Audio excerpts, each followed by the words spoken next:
En dan de sport. ONS zit op het 13e plak in de topklasse, maar 4 punten uit 5 duels. Juwet kwam Excelsior maar Sluis op bezitten en die ploeg gaat nog een punt minder.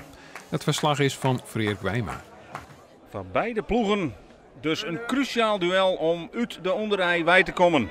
De grote vraag is vanzelfs hoe ONS de bekernederlaag in FC Utrecht verwerken had.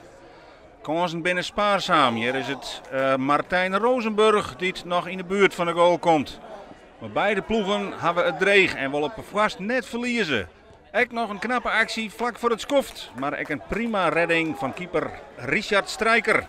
Het vuurwerk komt in de eind van de wedstrijd. We hadden over de 80ste minuut de voorzet van Martijn Rozenburg en een fantastische kopbal van Ramos die de keeper daar passeert. Een plaatsje van een doelpunt. En ONS toch naar die bevrijdende treffer. Ja, hij ziet er al wel aan te komen, maar hij moet altijd nog maar even vallen. Heel netjes aanmaken van die lange spits van ONS. Maar het blijft billen kniepen en dus komen er kansen echt aan de andere kant. De keeper van Excelsior is helemaal mee voor de goal in die laatste minuut. En dan de vierde uitgooi van Strijker. En daar is op een nij Ramos en die beziekert het van eigen held haast aan. En het is verrekken. Een plaatsje van een doelpunt.